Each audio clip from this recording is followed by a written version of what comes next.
What's up, YouTube? This the kid DC Wrestling. Just wanted to make a little quick video. I ain't gonna try to be too long on this topic. I know there was a lot of stuff that went down on SmackDown last night. Obviously we saw what happened with the Bloodline. Obviously, you had Cody Rhodes talk about Gunther last night, and you even saw surprise pinfall wins like Candice LeRae getting a win over Bayley and Lash Legend getting a win over Piper Niven. That shocked the hell out of me. But one of the other things that took place on the show last night, they're setting up this little tag team angle. Who's going to be the next challengers for the Bloodline?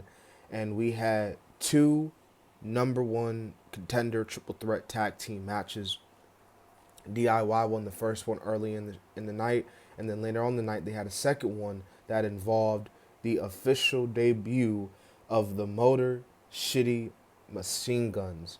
Alex Shelley, Chris Sabin, you know, like I said last night in review, man, I never thought in a million years that I would ever see, let alone say, that the Motor City Machine Guns signing with WWE, let alone wrestling on WWE TV. Like I said last night, I'll say it here today.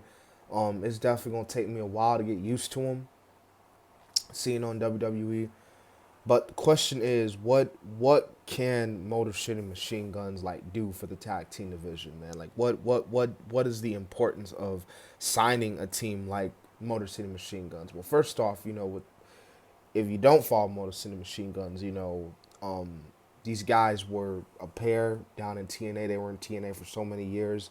Um, Triple H even put out an own tweet. He called them one of the most influential tag team, you know, of the modern era. And when Triple H tweets something like that out, he ain't bluffing when he say that. If you follow Motor City Machine Guns, you can definitely make an argument. You can definitely say that the case can be made, for both Alex Shelley and Chris Sabin that they are one of the most influential tag team wrestlers. So when you have a team like that coming to WWE, where the tag team division, definitely needs to have more a little bit depth.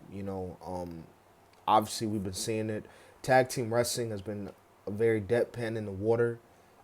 You can even tell on Raw. I mean, look at the tag team champions. JD McDonough and Finn Balor ain't doing shit with them tag team titles. Like the fact that they've been champions for dang near, God knows what, 3 months, and they've only had one title defense. Like, what? Like R-Truth and Miz, Loki, I think they defended their titles more than the Judgment Day. So, like you said, man, I feel like Motor City Machine Guns being there, it just adds more depth. Especially on SmackDown, you got the Bloodline, you got DIY, which they're facing next week. You already know that's going to be a good one. And then you got the Street Profits and all that. Um, Now, with the impending rumors that the Lucha Bros also could be on their way to WWE, you know, they'll probably go to Raw. Like I said, man, just do what you have to do to add more depth to the tag team division to really make the tag team mean something in the WWE because, tag team wrestling, it's just as important as what they do singles wise, if you know what I mean. So I don't know, but let me know what you guys think in the comments. How do y'all feel about the Motor City Machine Guns being in the WWE? Are you happy about it? Are you like, oh, they shouldn't have went there?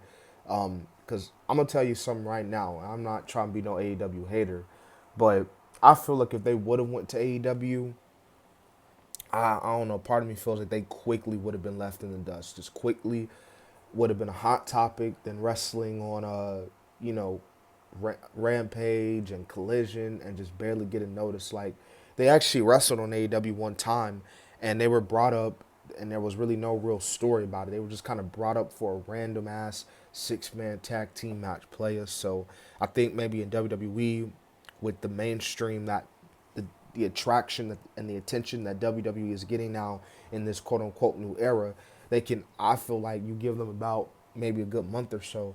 I think Motor City Machine Guns can easily get over with the WWE roster.